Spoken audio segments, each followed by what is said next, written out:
Hola a todos los amigos de Filosofía Apuntes.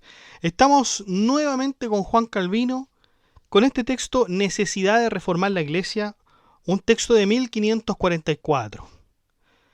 Es uno de los textos más importantes dentro del movimiento de la Reforma Protestante. Se dirige al emperador Carlos V y a los príncipes reunidos en la Dieta de Spira, con el propósito de exponer las razones urgentes por las cuales la Iglesia cristiana necesitaba una profunda reforma. Calvino argumenta que la Iglesia de su tiempo estaba profundamente corrompida tanto en su doctrina como en su práctica, y que era imperativo restaurar la pureza del culto y el gobierno eclesiástico.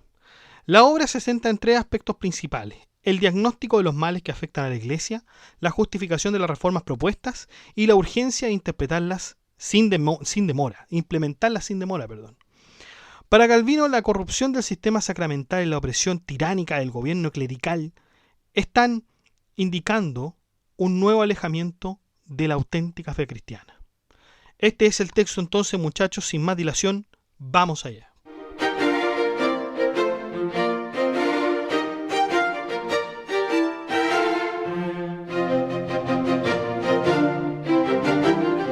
Bueno, Calvino inicia explicando la gravedad del estado actual de la Iglesia, la cual se encuentra en una condición de corrupción y descomposición que a su juicio es evidente para todos.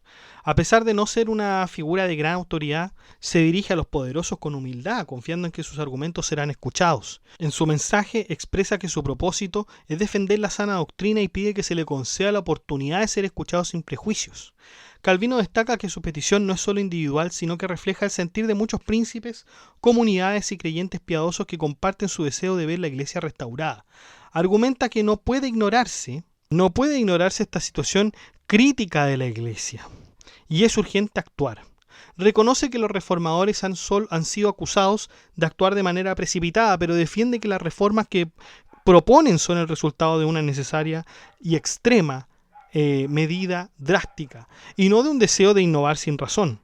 Entonces, para fundamentar su llamado a la reforma, Calvino propone 3 puntos.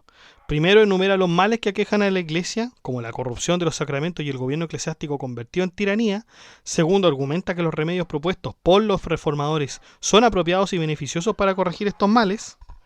Y finalmente, tercer punto, afirma que la situación era tan crítica que no había margen para demorar más en la implementación de los cambios necesarios. Sección 1. Los males que nos obligan a buscar remedios. En esta sección, Calvino introduce las razones que lo impulsan a buscar reformas para la Iglesia. Comienza rechazando las acusaciones de sedición y sacrilegio, asegurando que su intervención no es impulsiva ni injustificada.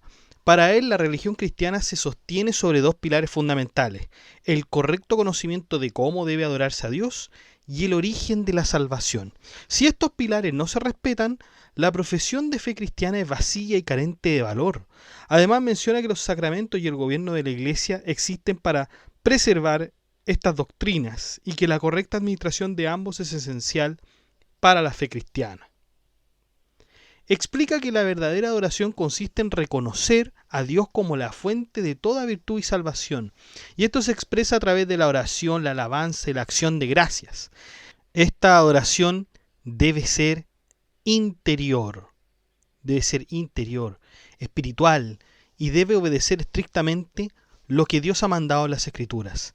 Rechazar cualquier invención o artificio humano en el culto, afirmando que toda adoración debe estar conforme a lo prescrito por Dios. Para Calvino, cualquier adoración fuera de estas directrices es idolatría y corrupción. Por lo tanto, Calvino va a criticar duramente las ceremonias en la Iglesia de su tiempo, describiéndolas como un retorno al judaísmo y una mezcla de prácticas paganas que convierten el culto en un espectáculo teatral. A su juicio, estas ceremonias no solo son innecesarias, sino que también desvían a los fieles del verdadero propósito de la adoración, que es la renovación espiritual y la devoción interior. Para él, estas ceremonias que son aparte deberían ser simples y estar enfocadas en ejercitar la piedad en lugar de convertirse en un fin en sí mismas. Calvino aborda la doctrina entonces de la salvación y la divide en tres etapas: el reconocimiento de la miseria del ser humano, la salvación a través de Cristo y la plena confianza en Él. Señala que el pecado original ha sido minimizado en las doctrinas de la Iglesia y que el concepto de libre albedrío ha llevado a una falsa confianza en las propias virtudes. Critica la enseñanza de la justificación por obras, argumentando que únicamente la fe en Cristo puede reconciliar al hombre con Dios. Añade que la creencia de que los fieles deben vivir en incertidumbre sobre su salvación es destructiva, ya que anula la confianza en las promesas divinas. Calvino también aborda la administración de los sacramentos y el gobierno de la Iglesia comparándolos con el cuerpo de la fe cristiana, cuya eficacia depende de la correcta doctrina que los sostiene. Comienza criticando que los sacramentos han sido desfigurados por añadiduras humanas, alejándose de las enseñanzas originales de Cristo. Critica, por ejemplo, la introducción de 5 sacramentos adicionales a los que Cristo instituyó, señalando que estos carecen de fundamento bíblico y que la Iglesia ha subordinado la gracia de Dios a rituales inventados por hombres. Además, denuncia que los 2 sacramentos legítimos son el bautismo y la cena del Señor. Y estos encima han sido corrompidos. El bautismo ha sido alterado por ceremonias superfluas y la cena ha sido reemplazada por la misa, que considera una representación teatral que distorsiona en realidad su verdadero significado.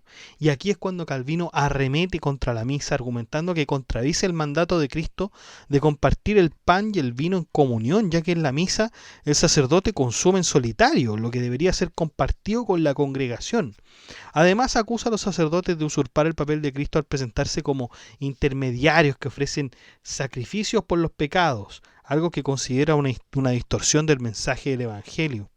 La misa, afirma, ha reemplazado la muerte expiatoria de Cristo por un ritual vacío, donde incluso se adora el pan consagrado como si fuera Cristo mismo. Denuncia entonces Calvino que los sacramentos se han convertido en objetos de superstición. Y no solamente en objetos de superstición, sino que de comercio.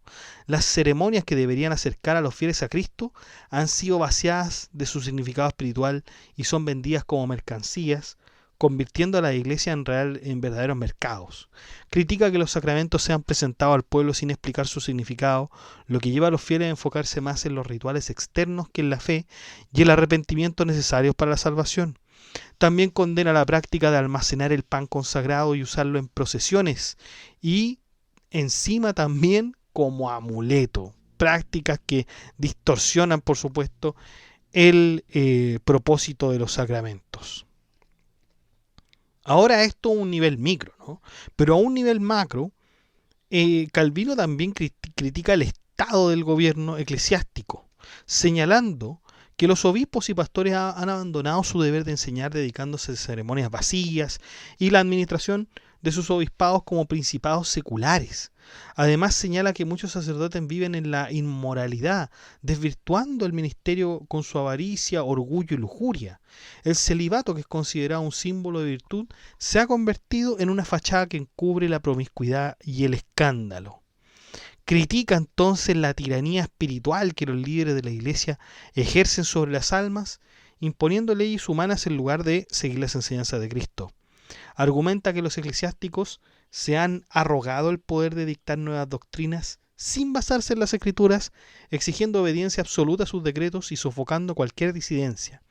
Calvino lamenta que las conciencias de los creyentes estén atrapadas en un laberinto de reglas inventadas y que quienes intentan desafiar esta autoridad sean condenados como herejes. Finalmente recuerda que el propósito de la Reforma fue precisamente liberar a la Iglesia de estas corrupciones. Lutero y otros reformadores, dice, se levantaron para restaurar la verdadera doctrina y purificar la Iglesia de todas las supersticiones, prácticas comerciales y abusos que la habían contaminado. Sección segunda. Los remedios empleados para corregir los males.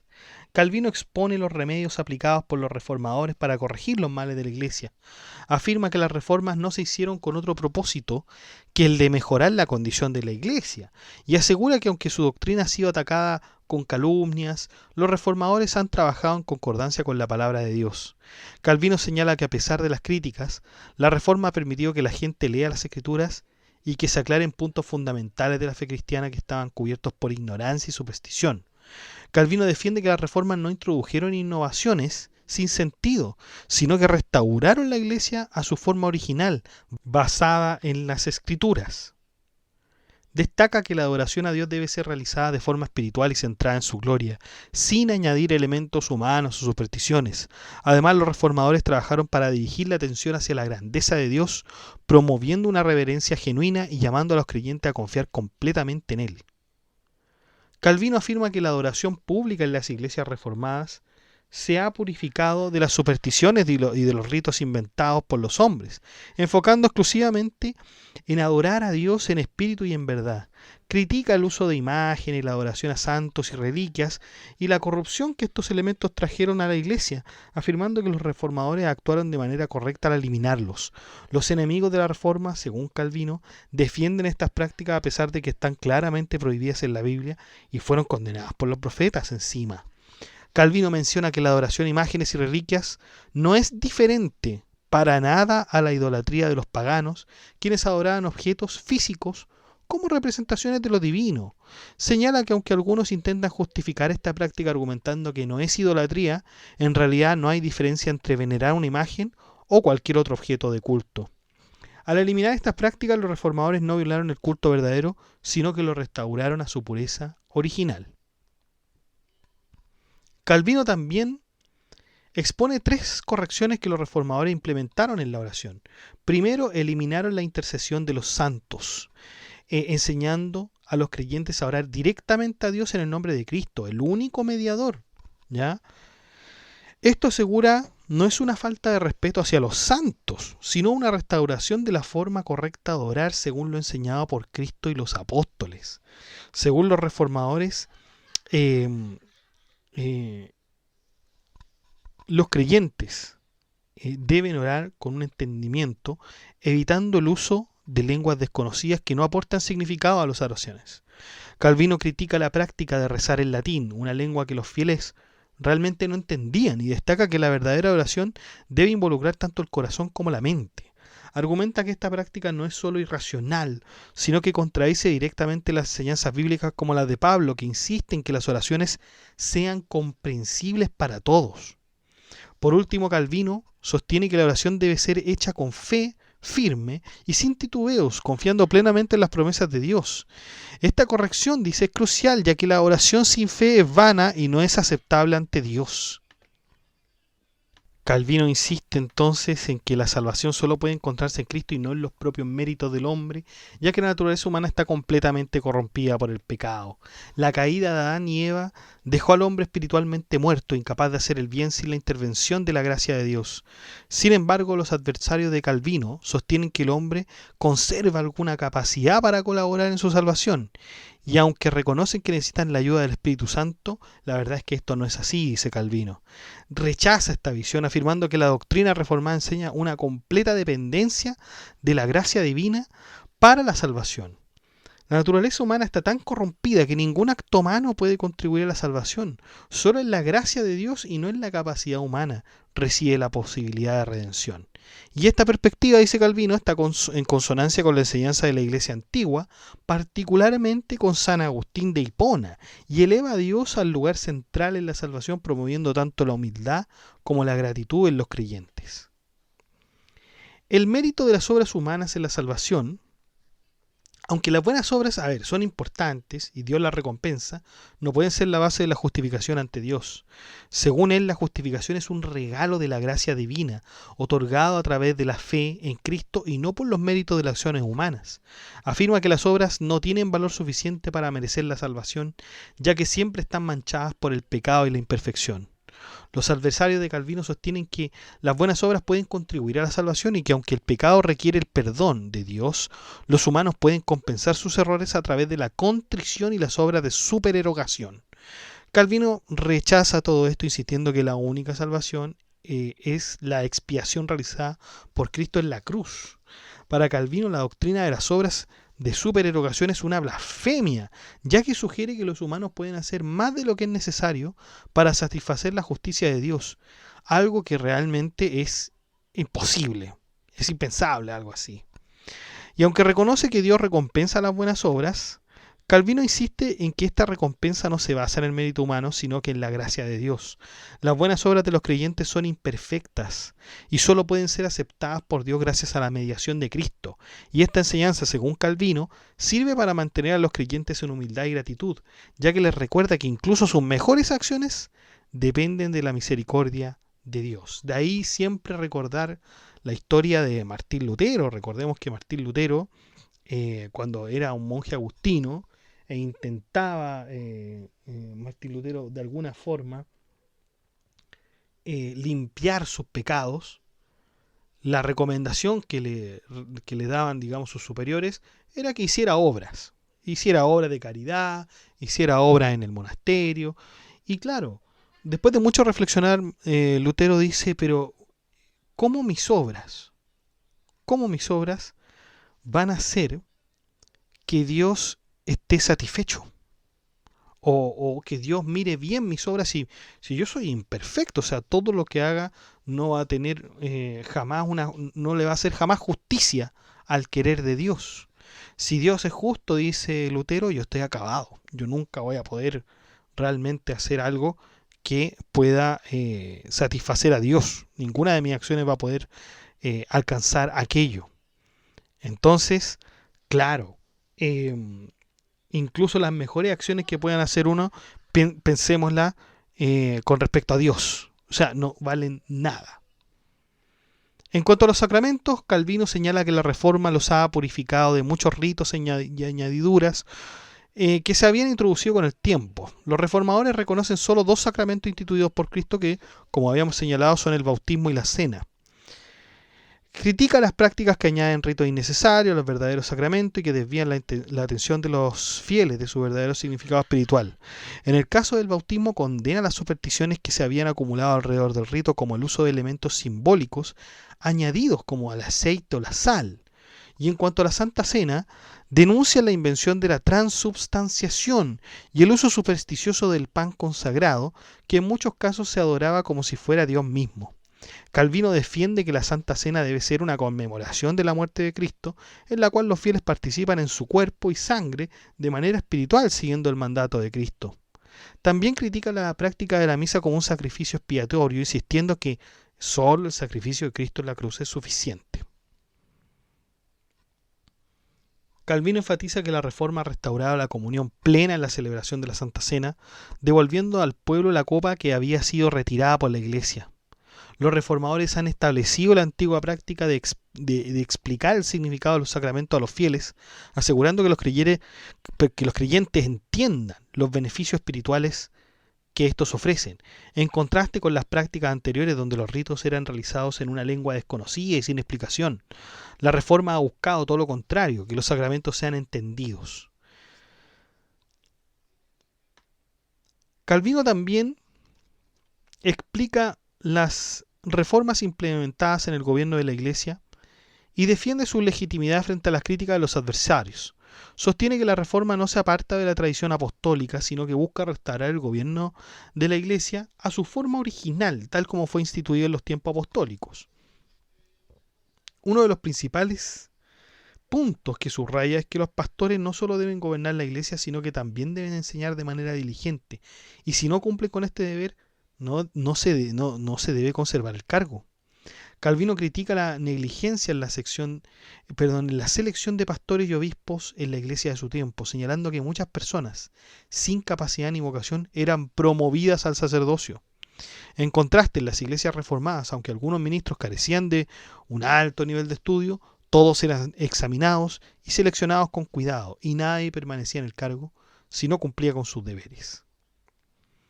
Ahora bien, Uno de los principales puntos de disputa entre los reformadores y la Iglesia Católica era sobre la autoridad de la ordenación de los ministros. Los adversarios de Calvino argumentaban que la autoridad para ordenar pertenecía únicamente a los obispos, quienes afirmaban haber recibido esta prerrogativa a través de una sucesión apostólica continua. Sin embargo, Calvino desafía esta afirmación señalando que la verdadera sucesión apostólica no se basa solo en la transmisión del cargo, sino en la fidelidad a la doctrina y las prácticas apostólicas. Por lo tanto, hay una crítica de la conducta de muchos obispos de su tiempo que no enseñaban ni gobernaban conforme a las Escrituras y consideraba que han perdido el derecho a reclamar dicha sucesión. También menciona prácticas corruptas que se habían introducido en el proceso de ordenación.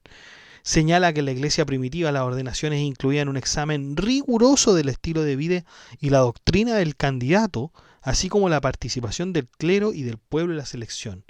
Estas prácticas, según Calvino, habían sido abandonadas y los obispos contemporáneos se habían arrogado un poder exclusivo que no representaba las normas bíblicas ni la de los primeros concilios.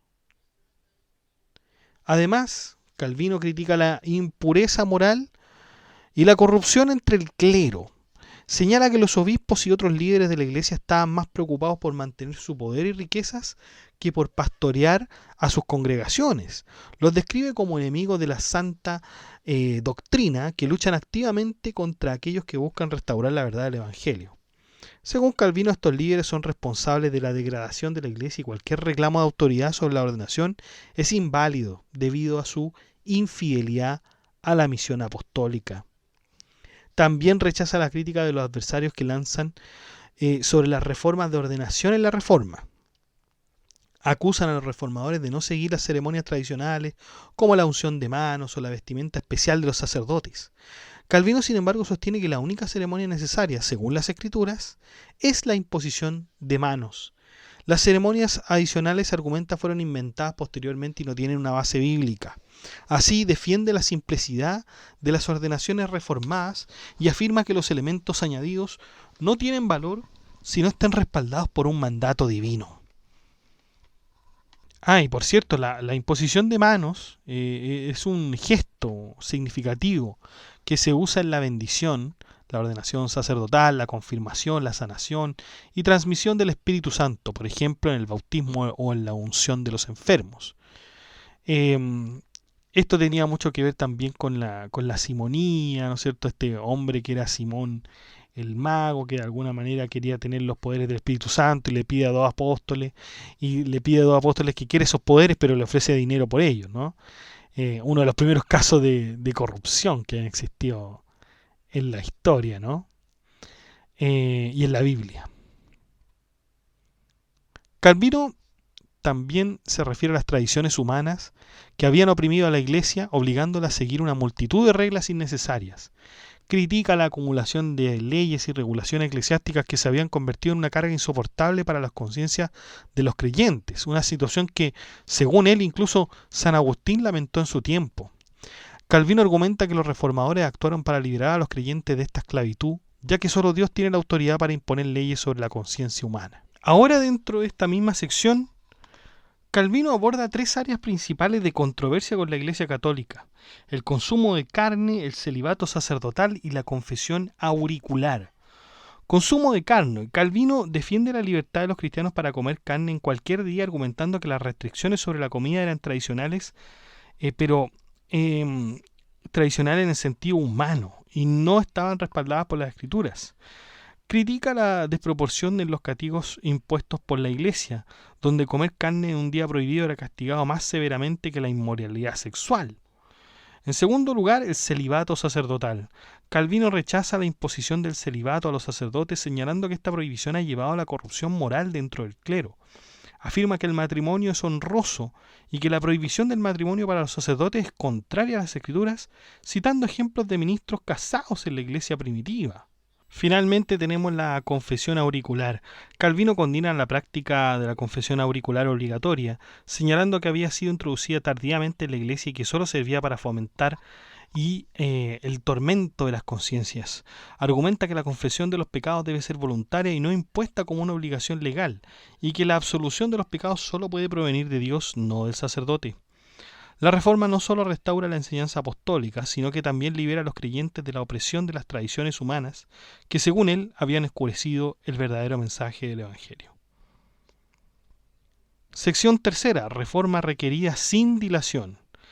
Calvino aborda la urgencia de la reforma en la Iglesia, respondiendo a las críticas de aquellos que sostenían que las reformas no eran necesarias o debían implementarse de manera más gradual. Calvino comienza refutando la acusación de que los reformadores fueron responsables de la turbulencia que sacudió la Iglesia, y alega que la verdadera causa del conflicto fue la obstinada resistencia a la verdad por parte de aquellos que defendían los abusos e idolatrías prevalentes en la Iglesia, así como el profeta Elías fue injustamente acusado por el rey Acab de ser un perturbador de Israel. Calvino ve una acusación similar dirigida a los reformadores, quienes según él solo buscan restaurar la adoración pura de Dios. Explica que los tumultos en la Iglesia no fueron causados por los reformadores, sino por aquellos que, en lugar de aceptar las correcciones pacíficas y basadas en la verdad, respondieron con violencia y represión. Calvino afirma que su objetivo no fue nunca causar divisiones, sino procurar que Dios fuera adorado correctamente y que su verdad prevaleciera. Cita el ejemplo de Cristo, a quien los impíos también resistieron, y argumenta que la contienda ha sido siempre parte del destino del Evangelio del mundo. Los adversarios de Calvino también sostienen que los males en la Iglesia no justifican las medidas radicales de los reformadores. Según ellos, algunas correcciones debían ser toleradas y otras corregidas de manera gradual sin recurrir a cambios bruscos, pero Calvino responde a estas críticas señalando que los problemas en la Iglesia no eran menores o triviales como sus oponentes intentaban hacer ver. Según él, los errores y corrupciones eran de tal magnitud que no se podían pasar por alto sin incurrir en una grave culpa. Además, argumenta que el pecado más grave que enfrentaba la Iglesia era la idolatría, un pecado que Dios siempre castigó severamente a lo largo de la historia bíblica. La adoración de imágenes y santos, prácticas que se habían extendido ampliamente en la Iglesia, eran comparables a la adoración de Baales en el Antiguo Testamento.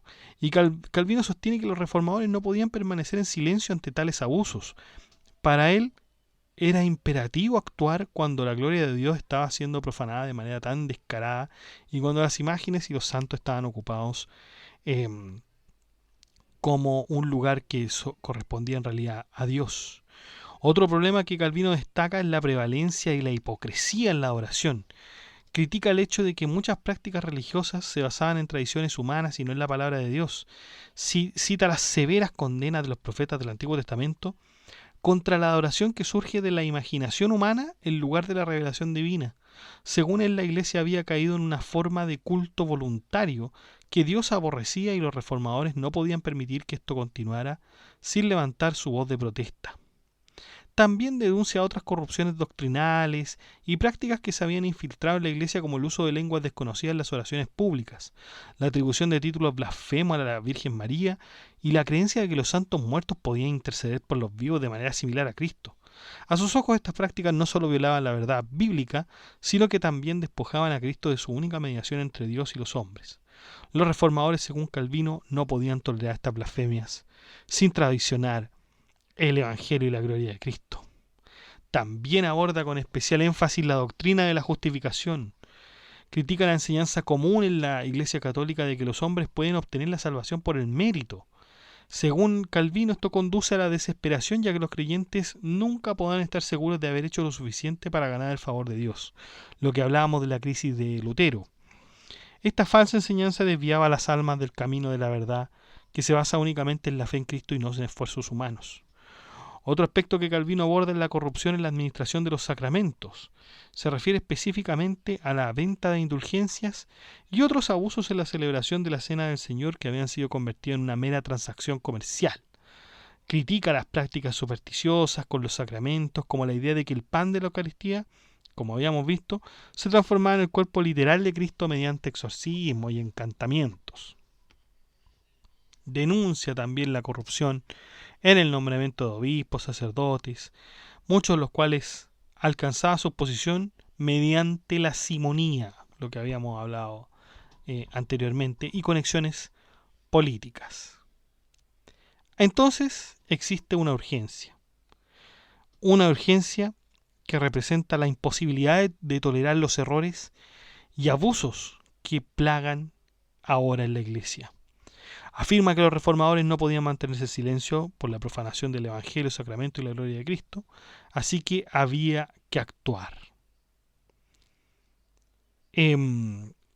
Había que actuar, pero obviamente están estos opositores a los reformadores que señalan que no, que realmente deben haber aquí cambios, perfecto que hayan cambios, pero graduales. Y algunos cambios que la verdad los reformadores no deberían poner tanta atención. De hecho, este énfasis que hacen los reformadores, dicen sus adversarios, ha corrompido más la Iglesia, ha causado desórdenes y conflictos. Y Calvino reconoce que la luz de la verdadera doctrina cristiana interrumpió el estado de paz que existía bajo el dominio de lo que él llama la tiranía del anticristo. Sin embargo, niega que los reformadores sean los responsables de las divisiones. Según él, los conflictos surgieron porque los adversarios se resistieron a la verdad y prefirieron mantener el status quo en lugar de permitir las correcciones necesarias. Si todos hubieran aceptado las reformas, no habría habido tales disturbios. También aborda la crítica de que las iglesias reformadas carecen de disciplina, lo que habría dado lugar a una mayor licencia moral. Esto de permitir, por ejemplo, el matrimonio, de no ser tan severos como el monacato, etc. Era una crítica que se le formulaba a las iglesias reformadas. Y aunque admite que las iglesias reformadas no están completamente libres de falla en este aspecto, defiende que los enemigos de la reforma son en parte responsables de impedir el establecimiento de una disciplina más estricta, ya que constantemente interrumpen los esfuerzos de los reformadores. También señala que a pesar de las diferencias, las iglesias reformadas han logrado una mejora moral considerable en comparación con las iglesias bajo la influencia papal.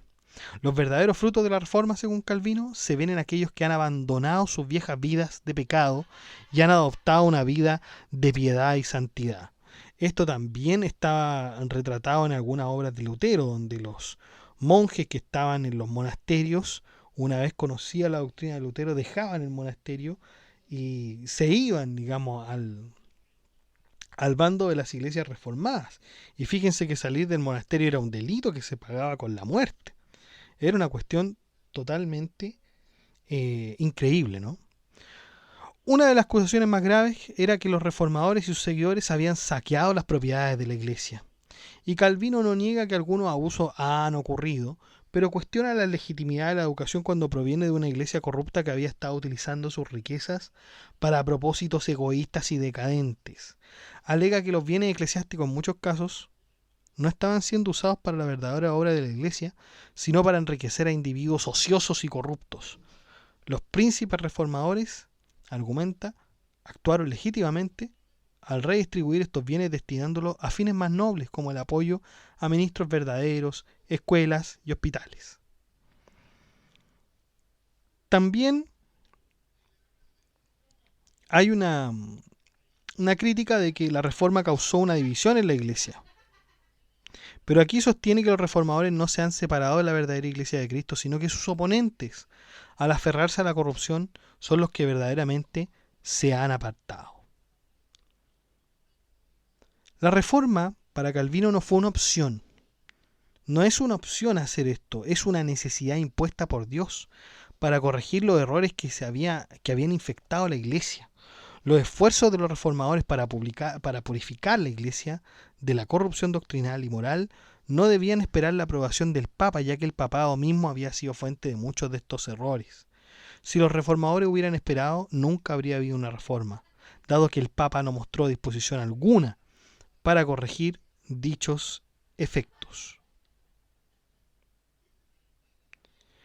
También se le hacía una sugerencia a los reformadores de que la única solución válida para los problemas de la iglesia es esperar un concilio universal. Pero él refuta esta propuesta con el argumento de que esperar tal reunión, dado el contexto de obstinación y corrupción de la iglesia, no solo es impráctico, sino también peligroso para la supervivencia de la verdadera fe. No se debe hacer nada hasta que se convoque un concilio universal, la verdad es que es una idea absurda. Argumenta que aunque idealmente todos los soberanos y estados cristianos deberían unirse para resolver los males de la Iglesia, la realidad es que muchos líderes están ocupados con guerras o peor aún, son opositores deliberados a cualquier reforma. Señala que el Papa y la jerarquía eclesiástica tienen poco interés en convocar un concilio, ya que esto pondría en peligro su usurpada tiranía. Por tanto, esperar a un concilio solo retrasaría aún más las reformas necesarias. La Iglesia, dice Calvino, está en grave peligro. Está en grave peligro con muchas almas perplejas y perdidas y creciente libertinaje espiritual debido a la disciplina y debido más bien a la falta de disciplina y una dirección clara. La crisis es tan grande que no se puede esperar una solución tan incierta como un concilio general. No. Calvino no va a esperar ningún concilio general. Hay un escepticismo de que el Papa, los estados vengan a hacer una cuestión de esa magnitud. Y encima que esto lo tendría que liderar el Papa. Y por supuesto que Calvino no está de acuerdo con eso. Para Calvino permitir que el Papa lidere la reforma sería equivalente a exponer las ovejas a los lobos. Calvino hace un llamado directo a los príncipes alemanes y al emperador, instándolos a no depender de los líderes eclesiásticos para la reforma, ya que estos están más interesados en preservar su poder que en restaurar la pureza de la Iglesia. Argumenta que la Iglesia, traicionada por sus pastores, apela a los príncipes para su salvación. Y esta es una oportunidad, dice, para que los gobernantes demuestren su fidelidad a Dios al restaurar la verdadera adoración y avanzar en el reino de Cristo. La única esperanza entonces es la reforma. Y los reformadores han hecho todo lo que está en sus manos para restaurar la gloria de Dios y promover la verdadera doctrina. Aunque el resultado final depende de Dios, los reformadores nunca se arrepentirán de haber comenzado este esfuerzo. Incluso si fracasan y enfrentan la muerte, Calvino afirma que su sangre será como una semilla que propagará la verdad divina.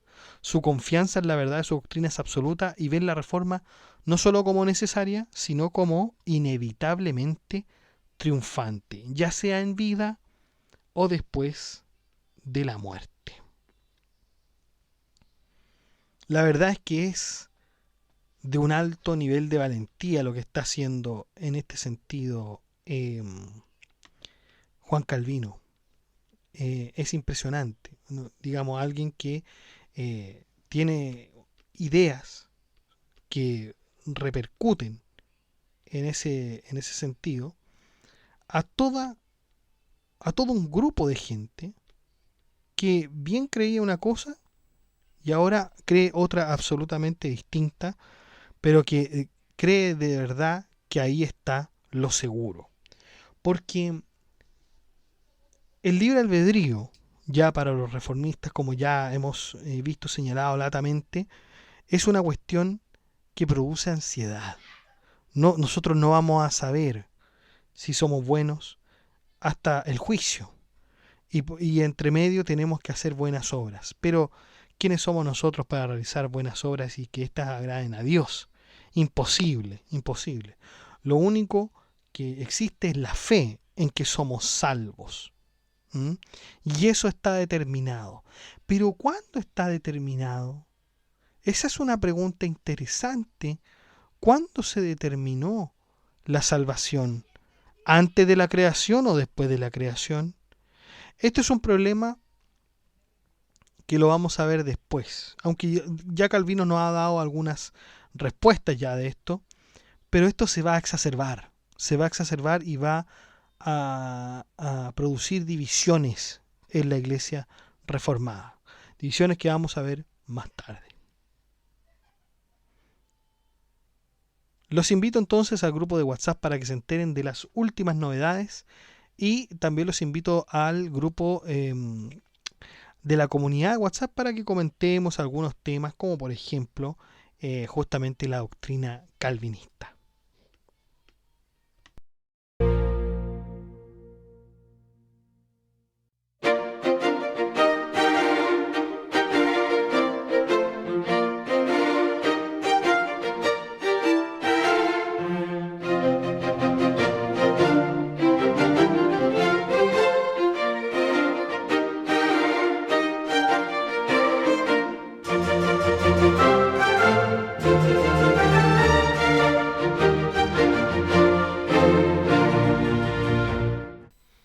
Bueno chicos, eso ha sido todo. Muchas gracias por escuchar este podcast. Si le ha gustado, dé like, comente, comparta, suscríbase, acceda al blog que está en la descripción del video, haga su aporte en PayPal o en Patreon.